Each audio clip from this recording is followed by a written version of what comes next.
G'day legends, I hope that you are having a fantastic day and so far you are having a brilliant week. Now today is day 4 of my 8th round of chemotherapy and I am really feeling it. As you know, the main symptoms I deal with is brain fog, nausea and a very bad stomach. So look, the odds of me missing the next couple of days are very high and I'm going to try and keep this video a little bit shorter.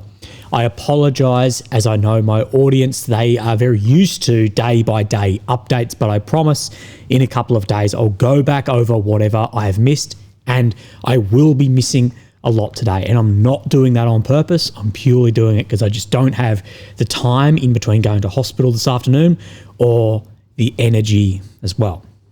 So legends, of course, as always, we do have a fair bit to go over and try and add nuance to things and try and stick our emotions in one area, our biases in the other, and look at things objectively, even if those objective truths may be very uncomfortable. So we're going to be looking at the maps. We're going to do that first. And then secondly, we're going to look at this deadline, this ultimatum that Trump has issued. Of course, that ultimatum was in early September, that 50 days, that's when it was ending. Now Trump has come out and said, well, in 10 to 12 days for Russia to seek the end of the war. But we're going to look at, well, what position is the West with Ukraine in? What position are they in to be calling the shots on this war? And is any of this appealing given the situation on the front line at the moment for Russia and the nature of attritional war? So we have a lot to go over in that, as well as talking about legitimacy and where Trump, Putin, Zelensky may sit. Okay, so let's quickly, straight off the bat, have a look at the maps. Of course, here's Ukraine in the center of your screen, the capital of Kyiv. The red areas occupied since 22, the purple since 2014. If we turn this on here, the two opposing arrows, we get red check. The red check, this indicates any Russian advancement in the past 24 hours, blue check being Ukrainian advancement. This is the only change we have on this map today. We do have some grey zone shifting around in these areas as well. If we step back to yesterday, then to today, out around Poltavka, so areas where there is areas out of control but not under anyone's control. This is by the deep state map, and of course this is forming the eastern flank of Pokrovsk as Pokrovsk becomes more and more critical. And I've seen a lot of comments today on YouTube, on Twitter, on wherever, saying, oh, people calling Pokrovsk critical don't know what they're on about. If this was vice versa and Russia held an area like this that was enveloped like that, I think they'd have a vastly different opinion. And this is one of the, I think, the easiest things you can do is just add it on reverse with anything of this. If it was Russia, if it was Ukraine, if it was X, if it was Y, how would I feel about this? Okay, maybe that's a better way to actually analyze the situation. You can do the same thing when it comes down to culture wars as well.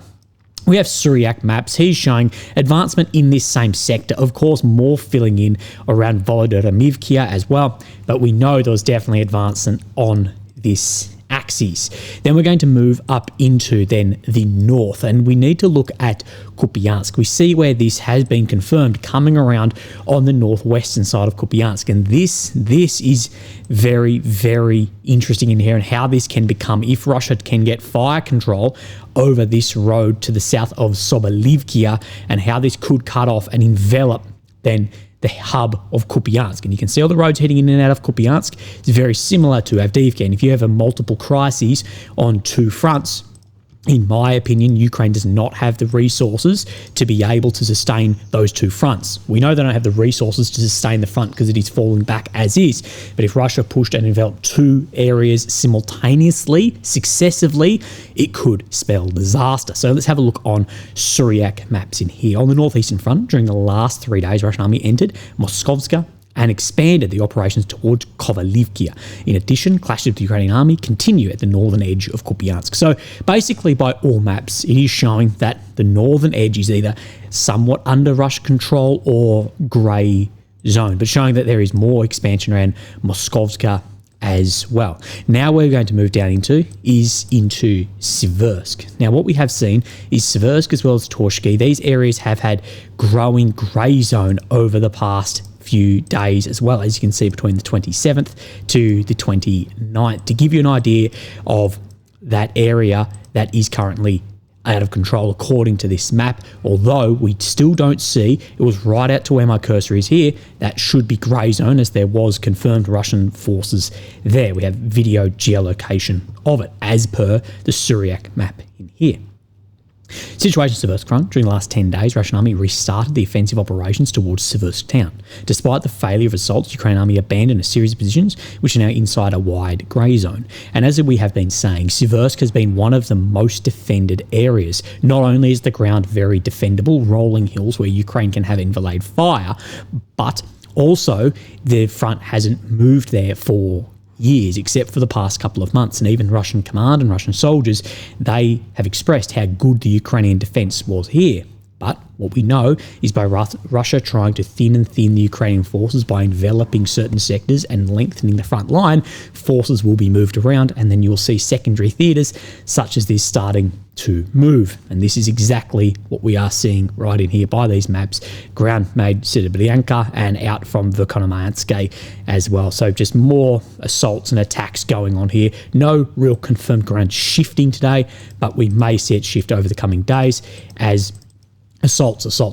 Eventually, the cumulative assaults becomes then ground made. And I believe that is all the map changes that we have today. If I am missing something, please let me know and I'll update you in a couple of days. So the big news of the day is this, and this is being reported by Reuters, but it's being reported by everyone. Trump sets a new deadline for 10 or 12 days for Russia to act on Ukraine. He's shortening the 50-day deadline he'd set on the issue earlier this month. What I will say is 10 or 12 days to actually come up with the plan is very short as well. He said, I'm going to make a new deadline of about 10 or 12 days from today. There's no reason in waiting. We just don't see any progress being made. And many have suggested that is this in response? Is it such a short time frame because of the developing situations in Pokrovsk, Kupiansk? Now, I don't believe it is exclusively that, but we do see as time goes on, those areas are going to become more and more critical and develop into crises and therefore be less chips on the table.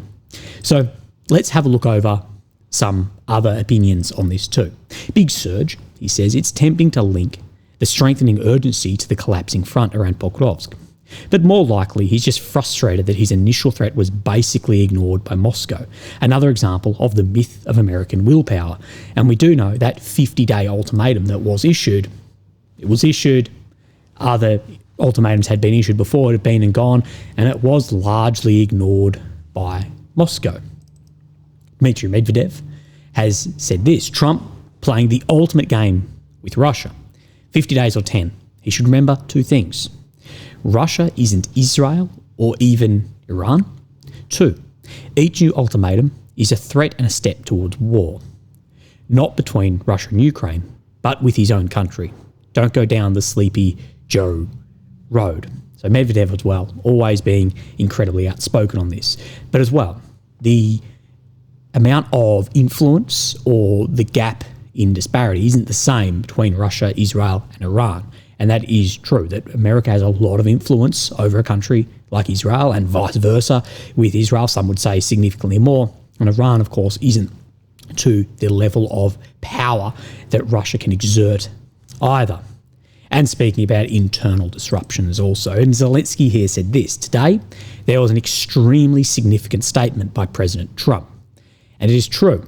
It is Russia who is doing everything to undermine peace efforts and drag out the war. Again, why is Russia trying to drag out the war? Because extending the war in a war of attrition with numerical superiority then works in your favour. They're not trying to drag out the war because for some ideological reasons. You drag out the war or shorten the war if it benefits your strategy on the front line. And every time we see either Zelensky or von der Leyen or Mark Rutte or any of these saying Russia's trying to extend the war, why are they doing that? Because they know it plays in their favour if they do this. They don't want to do that. It has, of course, more effect on their demographics and their economy. Every night, there are strikes, constant attempts to hurt Ukraine. Indeed, peace is possible if we act strongly and decisively. And we have repeatedly said, and all partners know this, that sanctions are a key element. I disagree. Sanctions are an element of making the war more expensive, but on the 18th package, we have seen sanctions have had nowhere near the effect that would be required to have either internal collapse or Russia pull away, or what was expected of those either. Realistically, sanctions have largely failed when we take in what was expected of them. Russia factors in the sanctions, factors in such losses. Zelensky says again, as is repeated often, peace through strength is possible. It's not possible in 10 or 12 days. Even if you sanction super hard right now, whatever other sanctions are left, it's going to take more than 10 or 12 days for that to be felt. Ukraine, as always, is ready to work with America and President Trump. The difference is, though, is Trump wants you, Zelensky, to work with Russia, and he wants Putin to work with Zelensky. And both Zelensky and Putin see each other as illegitimate. And I question whether Trump, well, I actually don't question it. I don't believe Trump sees Zelensky as legitimate. But we get this as well, and I've shared this a million times, but the attritional strategy, which Russia has lent into and has fully set up everything from their economy to their manufacturing to their frontline elements to focus on attritional strategies, largely centred on defence, and it is counterintuitive to most Western military officers. Western military thought views the offensive as the only means of achieving the decisive strategic goal of forcing the enemy to come to the negotiating table on unfavourable terms. And the offensive, whether on the offensive militarily or on the offensive with sanctions, this forcing the enemy to come to the negotiating table on unfavourable terms, aka peace through strength. And this is what they see, is they see the only means of achieving the strategic goal, or the goals of the West, the goal of Ukraine, is to bring Russia to the negotiating table on unfavourable terms, which is looking less and less likely, especially in a time frame of 10 or 12 days. But is that going to improve in 50 days or 100 days? In my opinion, no. And the strategic patience required to set the conditions for an offensive runs against the experience acquired in overseas counterinsurgency operations, aka more manoeuvre-style warfare and playing political theatre and leverage as well, where attritional war is the most rudimentary type of just power, war is politics by other means, and savagery as well. That's why victories in war are more likely with an attritional strategy, because you won't get the amount of resistance following either. But as I've asked a million times before, as I have coined the forbidden question, what if Putin just says no? What is the next step then? And I've said this about the European leaders, I've said this about the US leaders, I've said it about the Ukrainian leadership. What is your plan if Putin says no? And if in 10 days, 12 days, 50 days, if Putin just goes, no, I believe that we are going to achieve our objectives on the battlefield militarily and that we will get into a better position for negotiations in the future, we don't want to talk. What then is your actual plan? What are you actually willing to do realistically, not just rhetoric? Are you realistically going to put in massive tariffs and sanctions and secondary sanctions on India and China? Because India and China and Brazil, they don't believe that you're going to. They're not setting up that you're going to. They are somewhat calling the bluff. And if you do that, are you prepared, Trump, who's running on ending the war, are you prepared for your oil price to absolutely skyrocket? Or are you prepared the other way, that then these other nations and OPEC flood the market with oil and your oil companies go under in supply and demand? Very difficult seesaw that we are on here. But as we know, Russia has sunk extreme cost into this war, and it is in a position where from 6 months to now, it will likely be in a more favourable position than today to go into negotiation. And due to sinking extreme costs, you've got the sunken cost fallacy of not wanting to end a war without further victories, but also that their command would be saying, in months, we'll continue to take more losses, but the way that we are increasing with lower casualties as we go, we're likely going to be in a better position and dictate further terms. Now, you could argue that Trump is giving Putin an off-ramp, much like Zelensky may have given Europe an off-ramp through the week. But without taking the 4 oblasts and in writing that Ukraine never joins NATO, I don't believe that it is an off-ramp unless something like that is being discussed behind the scenes. Again, war is politics by other means.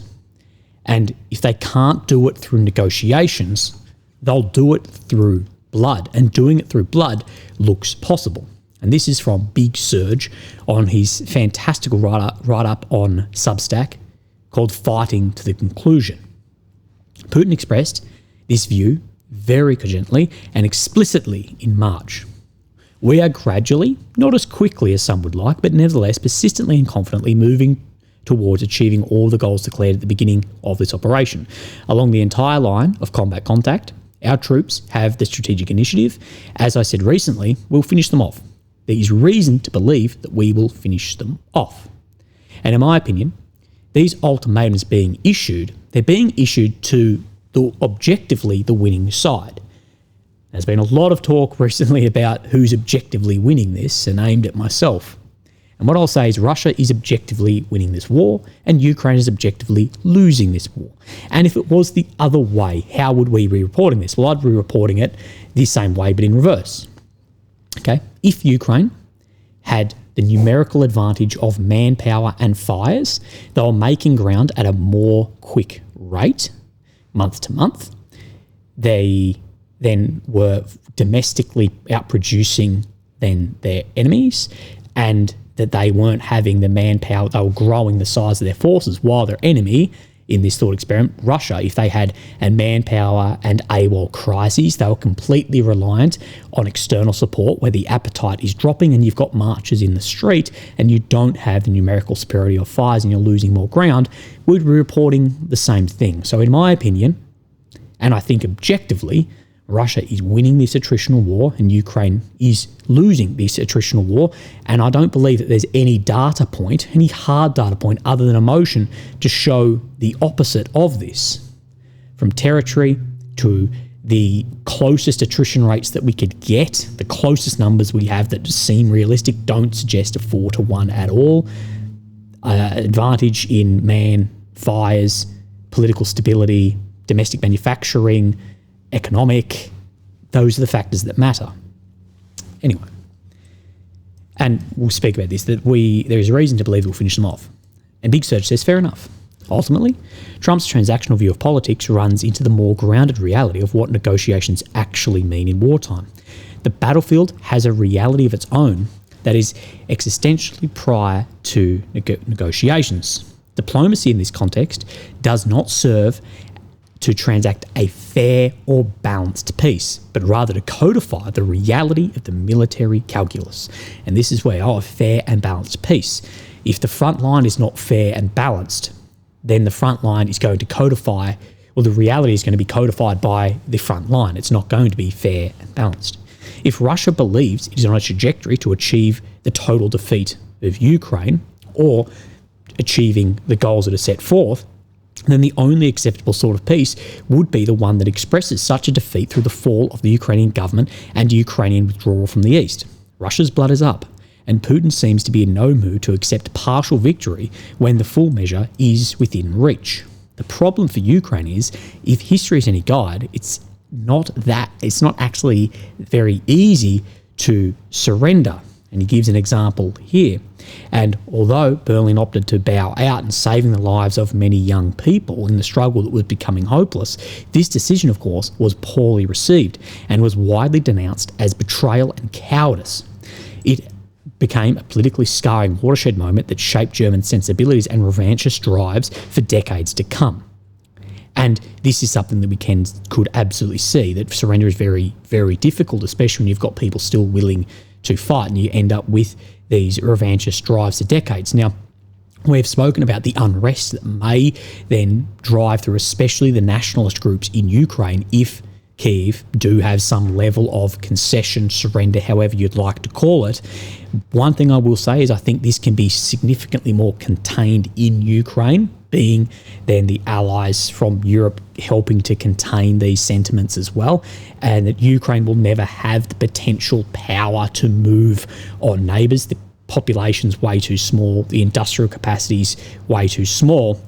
On the other side, if there was a surrender by Russia over the decades to come, much like we saw in then the Great Wars as well, and these sentiments, especially the Second World War, these sentiments come, it's going to be impossible to actually really contain that in Russia, and Russia is going to have a lot larger potential power than current as well in decades to come, of resource population as well, especially if that population, we know that demographics are falling apart, but building allies with other nations, especially then China. So it's going to be difficult. I've spoken before about if Ukraine was to make some level of a deal, could we see a lot of unrest internally? We've seen Russian forces raise similar concerns as well if they don't walk away with the 4 oblasts. Russian forces today stand significantly closer to victory in the Donbass than they did 1 year ago. This is true, and in a year they will likely stand closer again. And the armed force of Ukraine has been decisively defeated in Kursk. They are poised to make further progress towards the limit of Donbass in 25, with an increasingly threadbare armed force of Ukraine straining to stay in the field. This is what Ukraine asked for when they willingly eschewed the opportunity to negotiate in 2022. So for all the diplomatic cinema, the brute reality of the battlefield remains the same. The battlefield is the first principle and the ultimate repository of political power. The diplomat is a servant of the warrior, and Russia takes recourse in the fist and the boot and the bullet, aka the Clausewitzian idea that war is politics by other means. And this is the crux of this war, the crux of all war, that Russia could not then place the politics on Ukraine that it wanted of not joining NATO, EU, and taking these areas. So in 2014, 2022, then they invaded using war as a political tool. I'm not saying, therefore, it's the right thing to do at all. I think war should be avoided at all costs. But this is ultimately why war gets launched, is it's used as a very blunt force political tool. Big Serge continues here, and as well, if anyone knows Big Serge or is in contact with him, I've been trying desperately to interview him for a couple of months now with no luck. But he continues, I've never made any bones about my belief that the war in Ukraine will be resolved militarily. That is, it will be fought to its conclusion and end in the defeat of Ukraine in the east. Russian control of vast swaths of the country and the subordination of rump Ukraine to Russian interests. Trump's self-conception is greatly tied up in his image as a deal maker, and his view of foreign affairs as fundamentally transactional in nature. As the American president, he has the power to force this framing on Ukraine, but not on Russia, as per, I believe, Medvedev was speaking about with both Iran and Israel. There remain intractable gulfs between Russia's war aims and what Kyiv is willing to discuss, and it is doubtful that Trump will be able to reconcile these differences, so that Ukraine and Russia, they are so far apart in these intractable gulfs. Can Trump find some level in here? I know he'd like to say he's a fantastic deal maker, the art of the deal, but it's so far apart at the very core. Russia, however, does not need to accept a partial victory simply in the name of goodwill and negotiation. Moscow has recourse to a more primal form of power. The sword predates and transcends the pen. Negotiation as such must bow to the reality of the battlefield, and no amount of sharp deal-making can transcend the more ancient law of blood. And this is, as we have spoken about again and again, that at the end of the day you can ignore the battlefield reality for as long as you want. Until it comes to the forefront, you're not going to be able to, and fair isn't a word that is used when you have one side winning and one side losing, especially if one side is winning more quickly and one side is losing more quickly. And if this was the flag swapped, I'd be reporting the exact same thing. Go back and watch my videos in 22. Now, if Ukraine was in Russia's position, in numerical superiority in men, machine, firepower, gaining ground at a steady and accelerating pace, and the enemy facing a manpower crisis and desertions on the rise, and its alliances fracturing by the day, and people marching on the street against the president, what would our advice to Zelensky be? And it certain wouldn't be to accept the status quo and accept a deal. It would be to continue, because as per the nature of this war, you are likely going to be in a better position in the coming weeks and months. That is what the West's advice to Ukraine would be, and that is what I believe Putin's command would be saying to him behind the scenes. But Zelensky isn't even accepting the status quo as is. So not only would they not accept it then, but even as per now, not accepting it. despite not having a single factor on his side that actually matters in an attritional war. Industrial base, time advantage, manpower, domestic manufacturing. As I say, a soldier signs up for a fight, not to be sacrificed at the altar of a leader's ego. Even worse, if it's a leader from outside of your state's ego as well. Looking at the UK here. So I don't see that Ukraine's going to accept any deal that even if it may look like, yeah, we're going to stop the border right here, even if Russia would say that's not enough, even Ukraine say that's too much, that intractable gulf. So here's some hard realities and not rhetorics, although people love to deal in rhetorics. You don't issue ultimatums to the side that's winning. Russia hold the initiative. Trump's 10 or 12-day threat means nothing if Moscow knows that time on his side, and even India and China are calling the bluff on further actions from the US. 2. You don't pause a successful offensive to entertain the loser. The only talks Moscow's interested in are the kind that confirm Ukraine's defeat. And again, Russia will not have a form of pause to entertain any of this. They want to continue, and they want it to end up at the ending of the war, not just a pause and give up their initiative and momentum. 3. When Zelensky was yelled out of the White House, it told us a lot. Even the US is starting to realise that Ukraine is losing, and quickly. Why do you think that these ultimatum times have been brought forward? 4. This war won't end with a handshake. It ends when one side can't stand back up. This was the goal and the promise, to collapse Russia. Militarily, then economically, and politically. We haven't seen that, but that was absolutely the goal. And we see from the extending Russia through to leaders' statements that that was the goal. This is the problem. When that was the goal, many are saying, well, then they're not going to stop if you've had that goal and pull back on their requirements. 5. Ukraine, at the hand of partners, they burned chances of peace deals in 2022. Accountability should absolutely be taken for this. And it was at the hands of partners, I believe, should be taking accountability for if this war ends, not back at some fantastic line, or if it ends worse than what could have had in 2022, which is likely it'll end worse than that. Well, it's going to end worse than that because we're another 250,000 men down the track, if not significantly more. Pricks like Boris Johnson need to take accountability. I know they never will, but so should people who are cheering on further war as well. 6. Trump wants a deal to look like a winner. Optics matter a lot to Trump. He hates being embarrassed. Putin, he wants a victory that redraws borders and fractures alliances. Very different modes of ending coming out of this. 7. The battlefield decides the deal, not the other way around. Russia is writing reality in artillery and blood. Diplomats are just signing it after. That again, as then Mr. Surge says, negotiation as such must bow to the reality of the battlefield. No amount of sharp deal-making can transcend the more ancient law of blood. 8. War is politics, and Russia's terms are already clear. And Russia's terms, they have not changed much at all because they haven't need to. We have seen that Russia's aims of the 4 oblasts in Ukraine not joining NATO, these have been the same month on month on month. And why isn't this changing? Why isn't that goalpost shifting, at least over the past years? It's because they can achieve these goals through the battlefield. They believe that these are achievable through the battlefield by ruining Ukraine's potential. That's how attritional warfare works. Territory is just a byproduct of attrition, and what attrition does is ruin the potential of the state. That's why it's so savage. It's why I don't like attritional war, but why it needs to be greatly understood.